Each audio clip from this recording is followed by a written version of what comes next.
From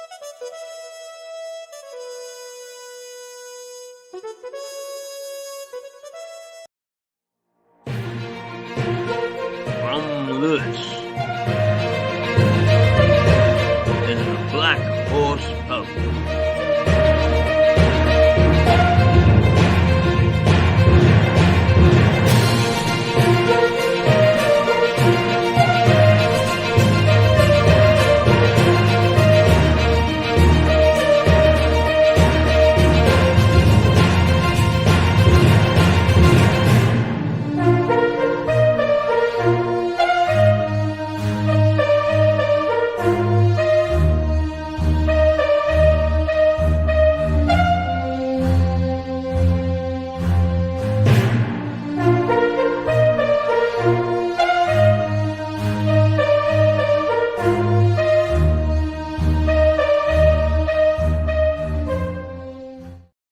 And here she is after another week's meticulous research with the alternative view, Liza Page. Oh, don't the weeks go by quickly, Keith? They just seem to vanish. Hello, everyone. Thank you for tuning in to us.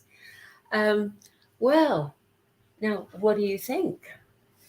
Well, it's been a week of turmoil all the way around for all sorts of reasons. I think we're all giddy, aren't we? We are, backwards and forwards. And, of course, the headline this morning in the paper is that after the 80,000 or so pro-Palestinian groups with some violence, is that apparently over 100,000 managed to march yesterday without any violence. So that's something, I suppose. Yeah. But what's your take on it? Well, I saw yesterday that the Jewish people are marching here in our country. What are they marching for, though, exactly?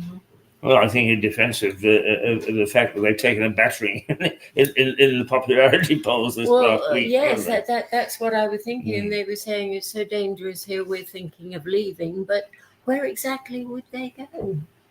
I think I wouldn't know where to go. No. Where in the world? How many times did we say when we were young, "I'm leaving home"? Yes. And when we got outside the front door, we went back very quickly. It was a little bit cold, wasn't it? Well, I'll leave tomorrow. Yes, that's a bit of a sweeping statement, I think. I was very happy to see that Netanyahu, under duress, arranged to have some of the prisoners released, the hostages, in exchange for what he's hoarding. Because hostages are very valuable currency, aren't they, Keith? Yes, indeed they are. Incredibly valuable currency. I was very happy to see the incredible march that the Israeli people put on to make him do that. But I was somewhat disappointed that when they had him there, that they didn't arrest him. Now you would be treading on very dangerous ground. Yeah. I'm going to step out for a moment, if I may, because when I left Kosovo, I was being driven out to the airport, and there was a whole traffic jam and thousands of people and so on. And I said to my driver, "What the hell's happening?" And they said, "Well, General Ceausescu is arriving back, and he has been spent a few days in a Hungarian prison." Yeah. And there was an international. The Serbs had put out an international warrant for him, and the Hungarians, because he'd been on their soil, felt duty bound to serve this warrant. So I said, because he happened to be a friend of mine, and I said, "Well, I'd love to see if you can arrange," because we knew his protocol officer, "see if you can arrange for me just to say a quick goodbye." I was put in second to the United Nations commander in the receiving line, and I received his General Ceausescu back, and when he saw me, we embraced. And immediately my phone went wild. "What are you doing embracing our general?" Absolutely wonderful. But it just showed the difference in views with international warrants being waved all over the place. I am very, very suspicious of just serving warrants, to be quite honest with you. So I actually would make sure that any attempt to arrest Netanyahu, no matter how naughty and nasty he may have been, is that due process of law takes place. Because I think the moment that we actually... What exactly does that word mean? Due process. Yeah. I mean, is one of the things that I would perhaps argue with you very forcibly is every country must live by the rule of law. If you don't live by the rule of law, then you've got nothing. You've got anarchy and chaos. Yes. So even if you don't agree with it, you may not agree with the Chinese, but if somebody steps out of line in China and they are breaking their rule of law, and we must respect it until we can change it in some legal and sensible way. Yes, that's so why although this and a lot of the things you've uncovered have uncovered a lot of unsavory things about Netanyahu, he is still the prime minister of that country, and still we are, in my opinion, subject to rule of law. Yes, of course. Yeah. But regarding Chinese law, I wouldn't go there. No, I don't think many of us would. And in fact, it is where rule of law exists in some countries, you wouldn't go there anyway, because rule of law is different in every country. And you can go there and not know the law. Yeah. But what you've got to be very careful about is tampering in somebody else's country overtly. Yeah. We all tamper subvertly. Yes, including the good old Brits. Yeah. Oh, yes. Listen, we are not blameless in any way. But I accept your argument. It's fine. Carry on. Yes. I was very disappointed that that's all they did, because they're still under his control, and I think I'd really be guessing. I think there may be a 10% chance that he will have a ceasefire permanently, but only 10%. I think he will have to go back in because he's under orders. There was... It may be that the present situation, you're quite right, and Savory's situation, has to wait until they have an election. And I think they're halfway through their term, aren't they? Poor people. Got to wait all that time. Oh, it's terrible, and it's dreadful. And this guy, I mean, he has set back Israel so much. I mean, the people don't follow the politics. They don't know the situation and all that, but it's set them back. I don't think they're ever going to recover from it, quite frankly. Well, maybe not. Maybe you're right. Yeah. Because I still have friends there. I have a very dear friend here, has family back there, and I'm petrified for them, because I think somebody might want to wipe them out. I've got a thing here from Colonel Douglas McGregor, who is very powerful at the moment on the internet. Is it Colonel Douglas McGregor, American. Right. He's American colonel, and he seems to know his stuff. Right. Colonel Douglas McGregor warns we are watching Armageddon unfolding before our eyes. The Israelis don't want to talk peace. They are fighting with emotion, not with intelligence. Israel wants to put chemical weapons into the tunnels. The Hamas tunnels are enormous. Israel is not equipped to handle this. Hamas is leading Israel into a trap. There's not massive support for Israel now. This could be the total destruction of Israel. Mm-hmm. That doesn't sound awfully good, does it? No. It's Did he say this before or after Sunday? Before. Yeah. Before. It would be very interesting, Liza. In fact, I think you should put through a call to Washington to him and say, do you still have the same view now that you've seen that march? I mean, I'm not. I don't No, know. I think I'm totally neutral. what a good idea. Mm. Do you think he'd talk to me? Yes, I do think so. I mean, you point out that you're a journalist, Yes. that you follow this every week, that you have a specific program, and Yes. that you would like his view, post. I can't wait to get home. In fact, I think that it would behoove you to do perhaps a good 20-minute interview with him and range over, because Well, he obviously does know what he's talking about. yes, And it would be good to get the view of somebody like that. yes, that would, if I can get him, that would be fantastic, and I'd keep him on the phone as long as I possibly could. He wouldn't get away, I promise you. Yes, but he has impressed me with the stuff that I've been watching over the course of a month. Yes, we have Crispin Blunt, MP. Yes. The Crispin. Crispin threatens to prosecute UK government over Israeli war crimes, accusing the government of war crimes because international law says Israel is in the wrong. Now, when you say international law, is this Crispin Blunt interpretation of international? Yes, that's his interpretation. Right.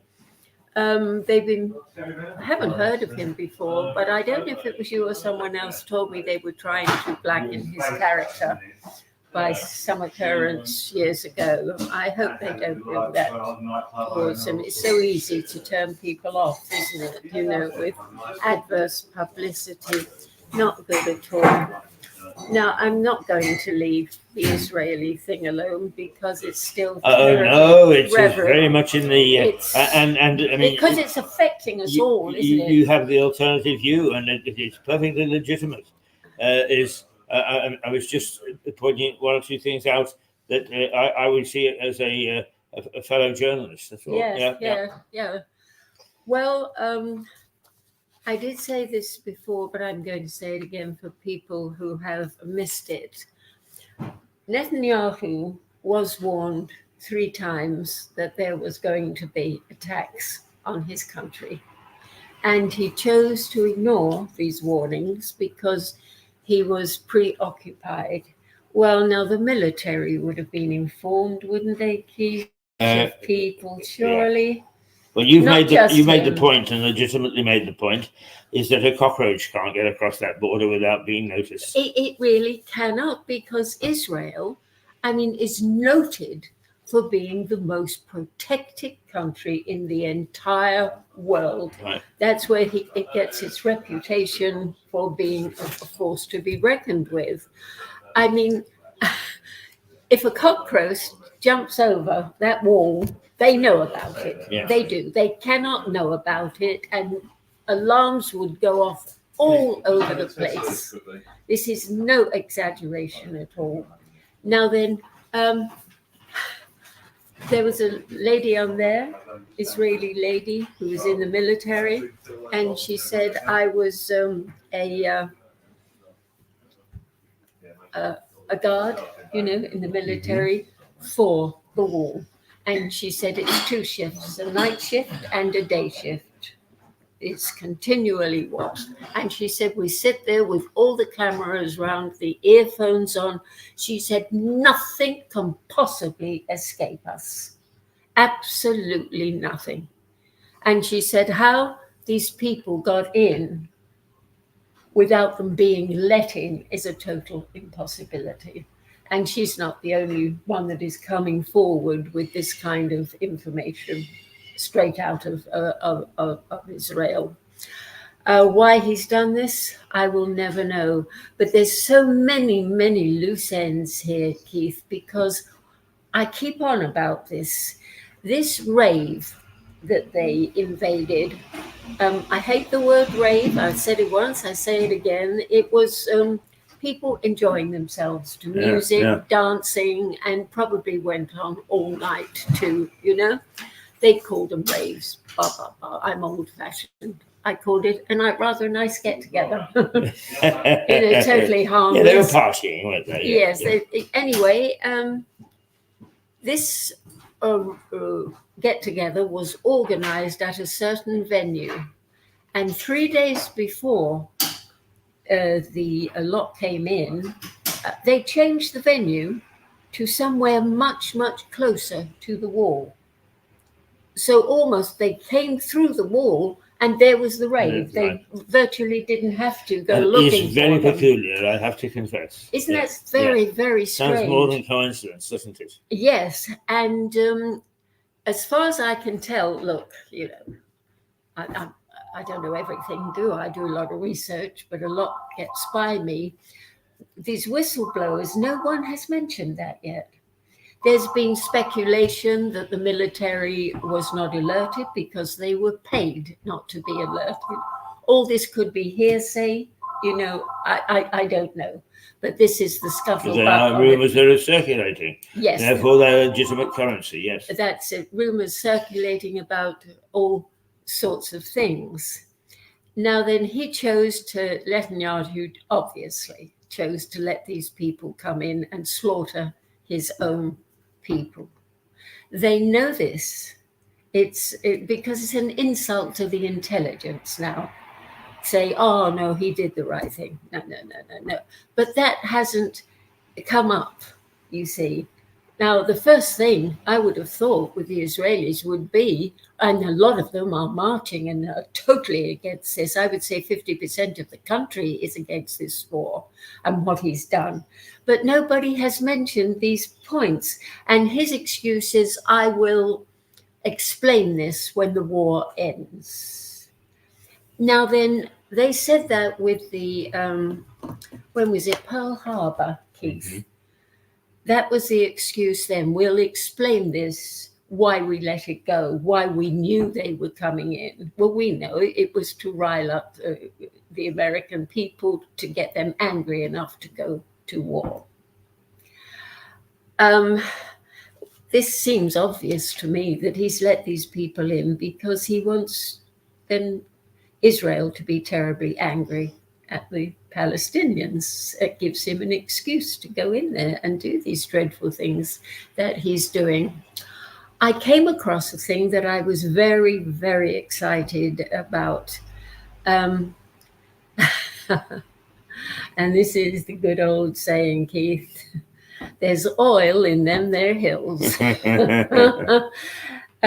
think so, over 10 years ago, masses of oil and gas on the Gaza Strip was found. And the British went in, I think they went in with somebody else, the Israelis, and dug down to see what was there. And they said there was just masses of it. I think even British gas went into masses of it at all.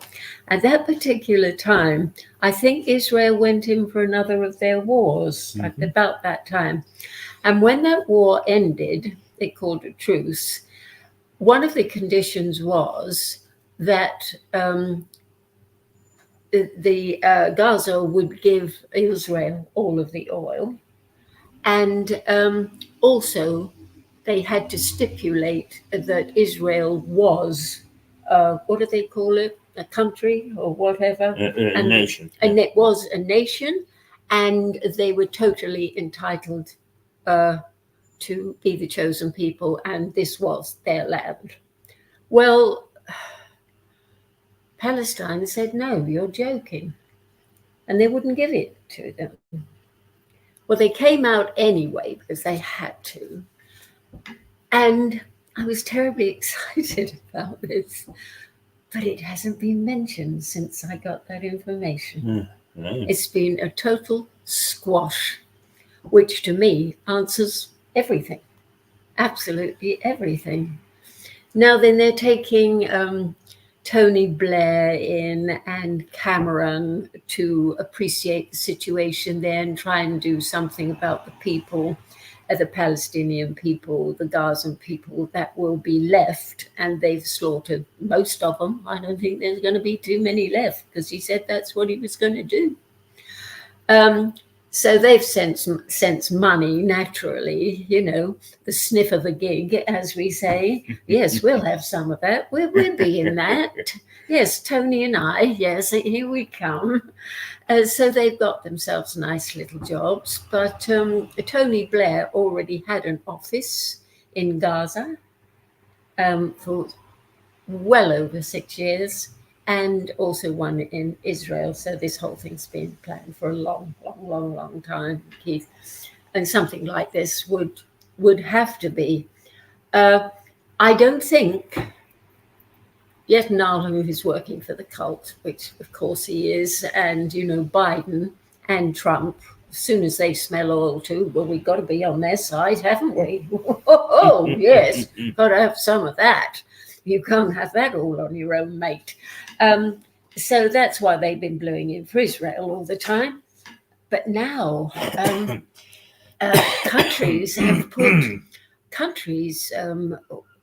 an awful lot of restriction on Israel's restrictions.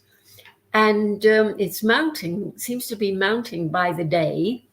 Now then, Turkey has entered the equation and is threatening to annihilate Israel, like these other countries. And I'm very, very worried for Israel, because I think this Netanyahu has thrown his country and his people under a bus.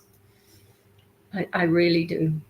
And I don't think that this is going to be forgotten for many, many years, what's happened here. And,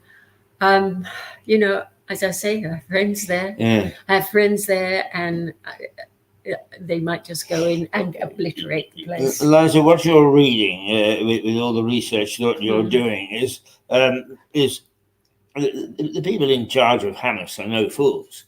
They've been terrorists for quite a number of years, and they've got this network and so on. What was their motivation for actually triggering all this by going, almost accepting, as you say, the invitation to go across the line into Israel? Well, according to a lot of research from Israel and out of Israel, Israel and America have been paying Hamas for quite a long time now. Paying them to cause havoc.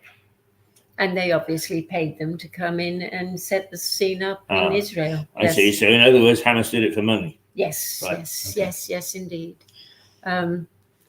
Yes, America been financing them and Israel. So it's all a bit of a mess now, isn't it? Because I don't think that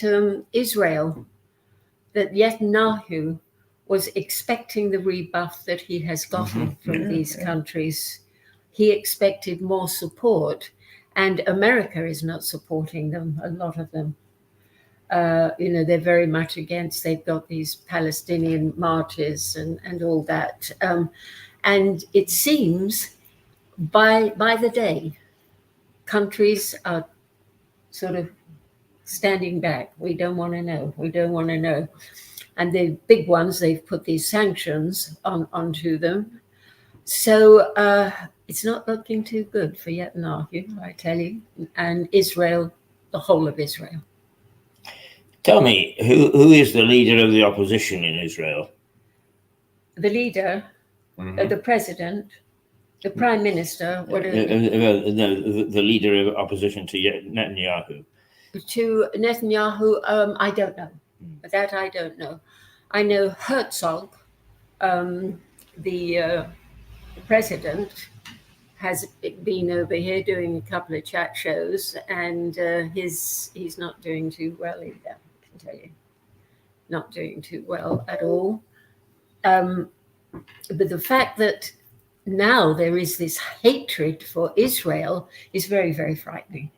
Very frightening, because you don't expect your leader to lead you under a bus, do you? Yeah. So to be continued. Yes. But he has no intention of stopping this war, even if he has a ceasefire. They will zoom in then and take total. I mean, the reason I ask you about the leader of the opposition is I'm surprised that he hasn't actually raised his head above the parapet and actually sort of. There's no news from anyone, Yeah. Keith. No news from anyone. Mm. Well, if he's shouting on his own because they're not giving him any attention. Right. Yes. Yeah. I couldn't find anything of that nature. So it's oh dear, so sad and so dreadful and so awful that human beings are still acting like this. You know, it's just dreadful. And seeing this business, they turn off the gas, they turn off the electricity and the whole bit, and send a few trucks in with it, and they're queuing up for survival stuff over there. And then they had to take these little babies who were on incubators out, little premature ones with their little hats on, and there's lots of them, and they were going to die, darling. How can the human race do this? Yeah. How can we be so? What is the word? Find a word for me, Keith, because I can't find one. Well, it's I don't think that it's creating the circumstances under which such evils can take place. Yeah. I don't think there is one word for it.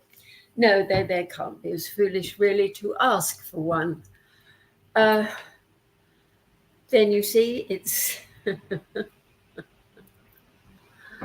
if you want to find out who started 9/11, read David Icke's book called The Trigger. He says everything, darling. I'm not going to tell you. He'll tell you. Yeah. So it goes back a long way, Keith. A long, long way where Israel is concerned. And it was all orchestrated so that Tony Blair could take us into Iraq that time, Yes. And then take us into the other countries. And this, I fear, is a follow-up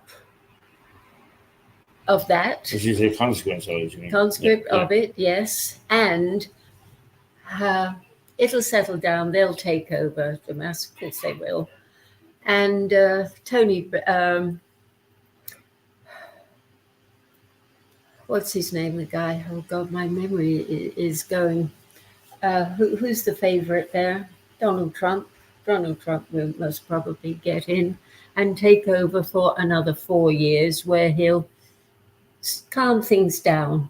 And that gives this dreadful lot, this New World Order lot, time. They need that 4 years. See, that will come up 2030, the way they said, to have all these other things, New World Order people in place. Am I explaining myself badly? Yes, yeah, absolutely. Yeah. Because these things take forever too, and then now the only query there is, and you say Donald Trump will calm things down, is that I would be skeptical about. Well, he'll do a few things that he said he's going to do. A new broom sweeps clean, and he's new again, and that will give them time, Klaus Schwab and this New World Order mob, to become more active, because he's not going to stop them, I promise you. It's only the people that are going to stop them. It's the people that get things done, not governments. Yeah, people. And we have to, it's imperative that we keep informing ourselves every day as to what is going on. You cannot be lazy. I beg of you, you cannot dig your head in the sand and say, no, I can't deal with this. No, because eventually you will have to deal with it and you won't like it at all, I promise you. No, you can't do that under any circumstances. You can't say, I know this is making me ill and I can't do it. I can't. No. Pull yourself together and get educated. The education is out there and you can find it. But it's swiftly being taken away from us. Very, very swiftly, because our internet is being severely a channel to where we can't see certain things, the same as they did in Israel, the same as they do in America. They don't want to educate the people to know what is going on and what they are going to do. No, I must confess is that that is the tactic of a good many leaders is to keep the electorate in wonder about what on earth is going on. Yeah. Yes, and I mean all this I'll keep them in ignorance. Keep them in ignorance, yes, and changing the rules all the time. Black is black and white is white. That doesn't happen anymore. It's all introverted stuff to keep people in a mind of flux. And they're starting very, very strongly with the little children. Do you want to be a boy or do you want to be a girl? Yeah. It's to keep them confused. Yeah. Totally and utterly confused. So then the next generation, this generation that is growing up, is easily told what to do. You can, these masks that they put on people's faces, used to do that years ago. It makes them subservient. Yeah. And a person who's brain dead is easy to control. Totally. Which is one thing with these 5G pylons that they're putting up all over the place, and all the magic chip, so they can join us up there and get inside the brain, which is very easy with the electronic stuff that they're so advanced in today. We've got to be aware of this.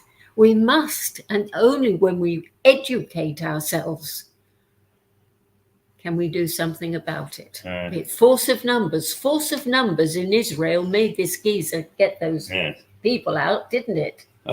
Force of numbers. I totally agree with you that the only way you can make an informed decision is by knowing all the facts. Yes, certainly. We do tend to hide those things that we don't like to hear. Yes, absolutely.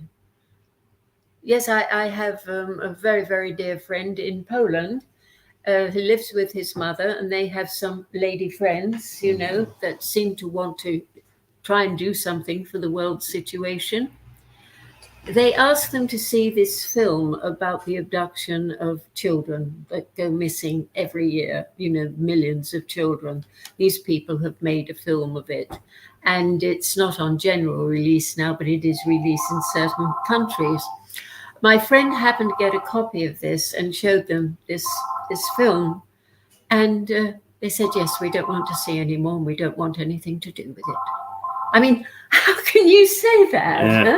Yeah. No, it's too much for us. No, we don't want dealings with that. Yeah, that's no reason to. There's no reason to push out knowledge that you don't like. It may be that after examining it, you might discount it, but not listening to it and just making a basic assumption to start off with. That's no way to come to an informed conclusion. And this is what a hell of a lot of people are doing. They just can't take it. They don't believe it. They do believe it, but they'll say, no, if I don't believe it, then I don't have to do anything about it. Right. That's always a good one, isn't it? Yes, absolutely. Oh, I don't believe you. I'm off. They dismiss you, without saying, hey, tell me more about this, Yes. Okay, now we've had a good 30 minutes on Hamas and Israel. What's happening closer to home? Happening closer to home, the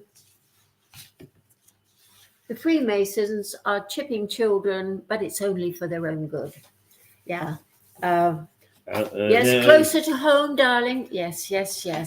The UK government has quietly passed a bill that can force the British people to have smart meters fitted in their homes.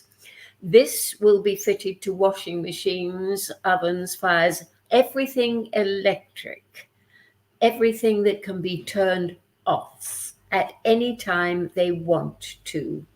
Refuse this and you will have to pay £15,000 fine. All this stuff is made in China. They are obeying Klaus Schwab. Why are we standing for this? Why don't we say no? I mean, why? Yes, internet. Cult-owned UK Parliament has undermined the privacy, security, and freedom of all internet users in the UK.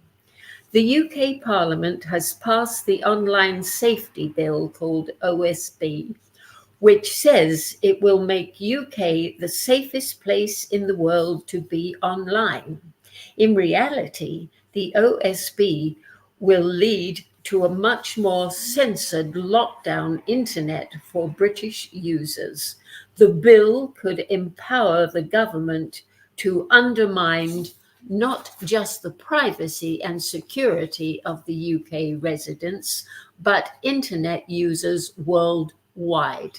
A clause of the bill allows Ofcom, the British telecom regulator, who Tony Blair started up, to serve a notice requiring tech companies to scan their users, all of them, for child abuse content. Yeah. This effect even messages the files that are and the files that end-to-end encryptions. In other words, build a backdoor. Yeah. These types of client-side scanning systems amount to bugs in our pockets, and a group of leading computer security experts have reached the same conclusion as EFF. They undermine privacy and security for everyone. That's why EFF has strongly opposed the OSB for years. It is a basic human right to have a private conversation. This is even more important for the most vulnerable people. If the UK uses this new power to scan people's data, lawmakers will damage the security people need to protect themselves from harassers, data thieves, authoritarian governments. Authoritarian governments, that'll do. And other paradoxically, UK lawmakers have created these new risks in the name of online safety. Yeah, yes, well, I'm very suspicious of terrible of online safety. And they do this when there's something going on, you know, something that monopolizes the papers so that it doesn't make the papers until it's been passed. Arrests in Britain today. A 16-year-old autistic girl with scoliosis was savagely arrested in Britain today because she said a policewoman looked like her lesbian grandmother. A young man arrested because he was thinking prayers within the vicinity of an abortion clinic. Thinking. How did they know what he was thinking? Oh, I think he was holding a Bible. So he said, I wasn't using this. He said, I was just holding it. Well, you were thinking about it. Yes. He said, what are you doing outside an abortion clinic? He said, I don't think that will hold up in the court of law, to be quite honest with you. Well, they fined him 100 quid. Yeah. But I bet you didn't go to court. I think he did go to court. Really? I've got it down. I'll bring it in next week, and I'll tie it up with this. I would have thought any magistrate or judge who found that a thought process was breaking the law would have his own position in danger. Yeah, one would have thought. If in fact it's one of those statutory things where it's like a parking fine. Yes. Then that's different. That's a different way we have to attack it. But I would have thought that if a judge actually fined him, in fact, if he came before a court, it's that one. I would like you to get the details on that. I will get you the full details. That's something that we can really have a go at.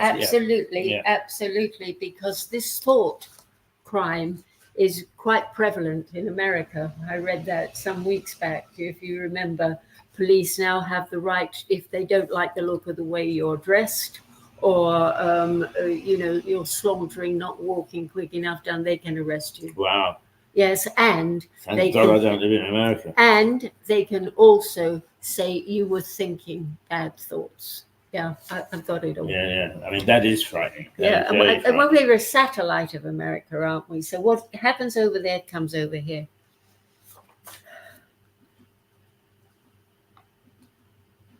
Conformity and docility.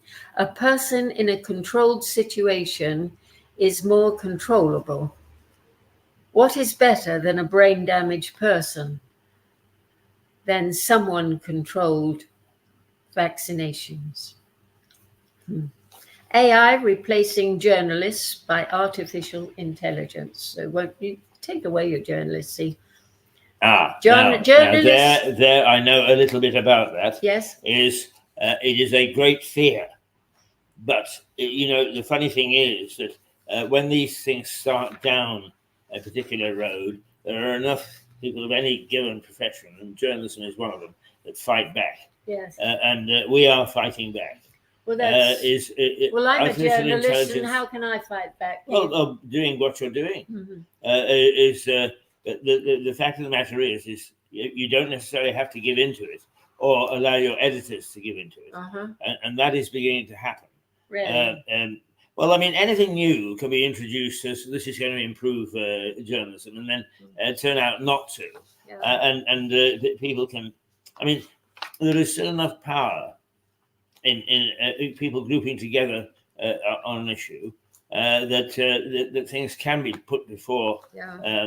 I mean, one of the big problems is what we should never have allowed is that big money organizations were allowed to sort of take over the media.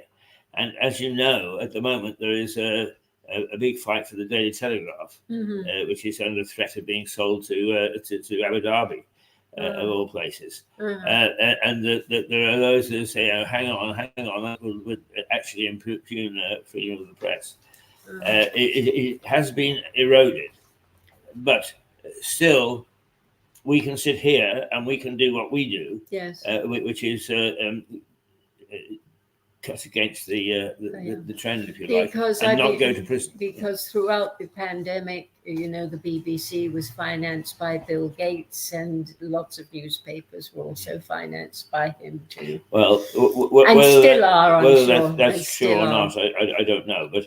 Yes, it is. Well, yes, that is true. I mean, I've worked for the BBC, and I would find, if that statement is correct, I would find it difficult to know how they managed to infiltrate the BBC with their money. The one thing that the BBC has done, been infiltrated by, is the left. It is left-wing organisation. That I will accept. But I don't know that it's subject to big business. Yeah, the way that some other media is. They admitted he has been financing them for a long time. Of the BBC. No, who's the BBC? Who from the BBC has admitted it? I don't know. Yeah, but we need to know that before we take that as fact. Well, yeah, I'll get you the facts. Okay, yeah, I'll get it. Yeah. Oh, yes, indeed. Yeah, that one I would challenge. I do not defend the BBC. I think it's an awful organisation. But I do know a little bit about how it works inside. And if somebody has managed to get around it, I want to know, because then if they can get around them, they can get around anybody. And I need, if they have, I really need to know, Liza. I'm not joking, because they will try it on us eventually. Oh, of course. Oh, I don't know what she's trying to get. Conformity and docility. A person in a controlled situation is more controllable. What is better than a brain-damaged person? I've just read that. Yeah. AI, I think somebody wants to come in. You want to go and let them in? Hang on. Yeah, you keep going, darling. Okay. AI replacing journalists, artificial intelligence. Journalists are going to be replaced by AI. The truth vibrations. The BBC is in a threat and an insult of. The BBC is a threat and an insult to freedom. It's doing exactly what the cult wants. They are letting crime break down society. Canterbury, Ryan Schiavo, cop arrests preacher for reading the Bible. Outside a foreign thing. Yeah, this is getting so massive. This cult is taking over the entire world. And it's all been planned for many, many, many, many years. And so many people are involved in it. People of authority they give themselves the authority. They're not given it, they take the authority. In this station, I'm chief cook and bottle washer.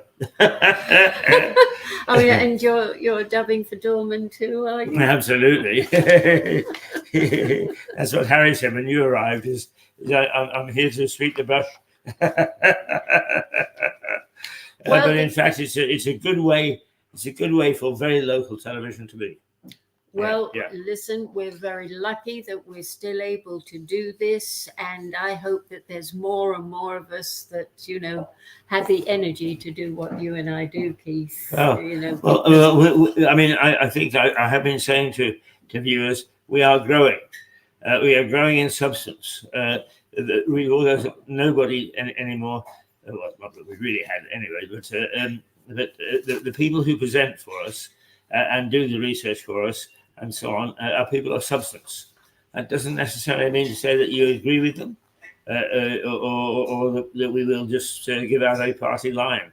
But when we put something out, as with Liza doing right now, she does it because she does extremely good research, and what she presents is factual.